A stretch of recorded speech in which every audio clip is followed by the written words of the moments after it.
Even when you have everything in life, without peace, things becomes burden to you. And in order to settle down in your heart, in your mind, we meditate.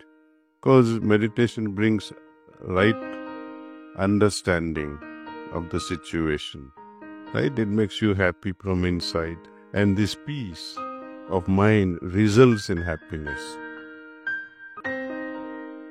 ఐక్యరాజ్య సమితి general assembly December 21వ తేదీని ప్రపంచ ధ్యాన దినోత్సవంగా ప్రకటించింది. దీనిని భారతదేశం కో-స్పాన్సర్ చేసింది.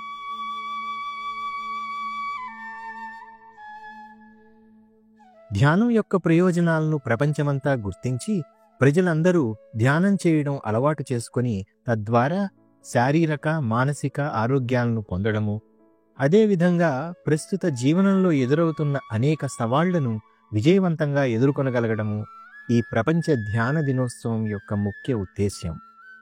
ధ్యానం అంటే ఏంటి? సహజ మార్గం ప్రకారం ఇది అందరికీ సహజంగా ఉండే స్థితే. ఒకే విషయం గురించి నిరంతరాయంగా ఆలోచించడమే ధ్యానం.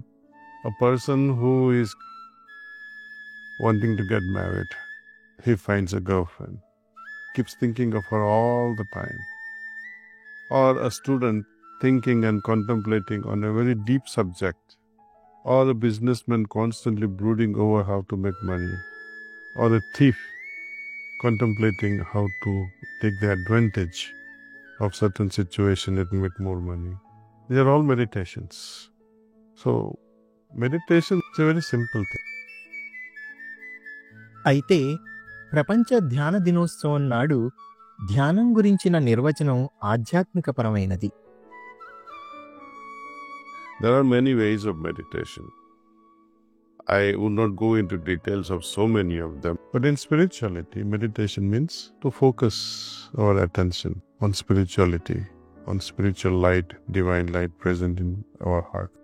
ध्यान की प्रक्रिया से हमारा हृदय मन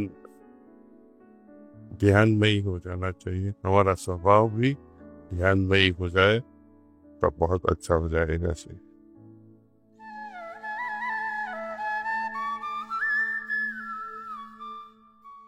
జాతి మత కుల భేదాలతో సంబంధం లేకుండా మనలో ప్రతి ఒక్కరిలోనూ ఆ దివ్య తేజస్సు ఉంది. అది లేనివారు ఎవరూ లేరు. ప్రతి ఒక్కరూ దానితో అనుసంధానం అయ్యే ప్రయత్నం చేయవచ్చు. ఆ విధమైన దివ్య ప్రయత్నమే సహజ మార్గం ప్రకారం ధ్యానం అంటే. ధ్యానం ప్రాథమికంగా ఒక ఆధ్యాత్మిక ప్రక్రియ అయినా దానికి ప్రాపంచిక ప్రయోజనాలు కూడా ఉన్నాయి. వైద్య రంగంలో రోగి త్వరగా కోలుకోవడానికి చికిత్సలకు తోడుగా ధ్యానం చేయడం మంచిదని వైద్యులు గుర్తించారు. కళాకారులు, రచయితలు, శాస్త్రజ్ఞులు తమ తమ రంగాలలో ఉత్తమ ప్రతిభను చేరుకోవడానికి వారి సృజనాత్మకతకు పదును పెట్టే కృషిలోనూ ధ్యానం ఎంతగానో తోడ్పడుతుంది. అత్యంత ప్రతిభావంతులైన క్రీడాకారులు సువర్ణ పతకం అందుకోవడానికి అవసరమైన ప్రేరణ, చెదరని మానసిక స్థితి ధ్యానం వల్ల మాత్రమే లభ్యమవుతాయి. వ్యక్తిగత స్థాయిలో ధ్యానం మనస్సును చికాకుపరిచే వ్యర్థమైన ఆలోచనలను వదిలించుకొని మనశ్శాంతిని పొందడానికి చక్కని ఉపాయం. నిత్యం క్రమం తప్పకుండా ధ్యానం చేసే వారి కుటుంబాలలో సామరస్యత, ప్రశాంతత నెలకొంటుందని అధ్యయనాల్లో తేలింది.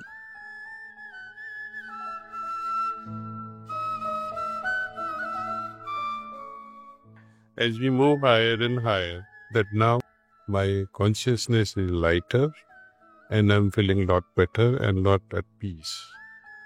The continuous sign will be one that of tranquility, stillness,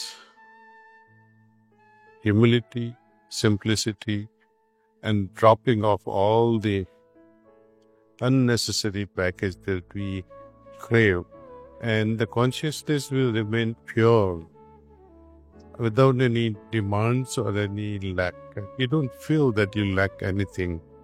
These are all incremental states, ever improving consciousness, continuously evolving all the time. ధ్యానం అందించే ఈ ప్రయోజనాలను పొందడానికి క్రమబద్ధమైన మనస్సు అవసరం. Meditative mind can be very powerful. So meditation can also be used for a negative purpose. Look at the story of Rama and Ravana. How one person, though meditative, though a great Shiva Bhakta, used all the energy for a wrong purpose. If there are negative tendencies in a person and continues to meditate, it will work against that person. అందుకని ధ్యానం అందించే ప్రయోజనాలను పొందడానికి ముందుగా తగిన ధ్యాన పద్ధతిని, అంటే ప్రభావవంతమైన పద్ధతిని ఎంచుకోవాల్సి ఉంటుంది.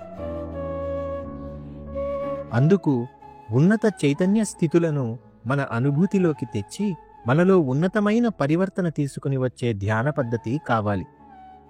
ఆ విధమైన సహాయాన్ని హార్ట్ఫుల్నెస్ సంస్థ ఒక విశిష్ట ప్రక్రియ అయిన ప్రాణాహుతి ప్రసారం లేదా యోగశక్తి ప్రసారంతో కూడిన తమ ధ్యాన పద్ధతి ద్వారా అందరికీ అందుబాటులోకి తెచ్చింది. ఈ సంస్థ 160 దేశాలలో తమ 16,000కు పైగా ప్రశిక్షకులచే అనేక మందికి ఈ యోగ ప్రక్రియతో కూడిన ధ్యాన శిక్షణను ఉచితంగా అందిస్తూ ఆ సాధకులు ధ్యాన ప్రయోజనాలను పొందేలా, తద్వారా వారి జీవితాలు ఆరోగ్యం, ఆనందాలతో పురోగమించేలా చేస్తుంది. మన తెలుగు రాష్ట్రాల్లో కూడా మూలమూలలా ప్రతి ఒక్కరికీ అందుబాటులో ఉండే విధంగా యోగ కేంద్రాలు నెలకొల్పబడ్డాయి. మీ దగ్గరలో ఉన్న కేంద్రాన్ని సందర్శించవలసిందిగా ఇదే మా ఆహ్వానం. ప్రపంచ ధ్యాన దినోత్సవం సందర్భంగా తెలంగాణ ప్రభుత్వం వారి ఆధ్వర్యంలో హార్ట్ఫుల్నెస్ శ్రీ రామచంద్ర మిషన్ సంస్థ హైదరాబాదులోని గచ్చిబౌలి స్టేడియంలో డిసెంబర్ 21న సాయంత్రం 5 గంటల నుంచి 7 గంటల వరకు ఒక బృహత్తర ధ్యాన కార్యక్రమం నిర్వహించడం జరుగుతుంది. హార్ట్ఫుల్నెస్ గ్లోబల్ గైడ్ పూజ్యశ్రీ కమలేష్ డి పటేల్ గారు ఈ ధ్యానాన్ని నిర్వహిస్తారు.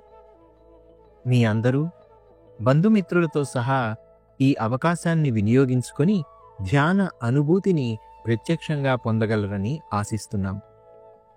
ఆ పిలుపును పూజ్య దాజీ మాటల్లోనే విందాం. నమస్తే. ప్రియ మిత్రులారా, యునైటెడ్ నేషన్స్ ఈ సంవత్సరం డిసెంబర్ 21న ప్రపంచ ధ్యాన దినోత్సవంగా ప్రకటించింది.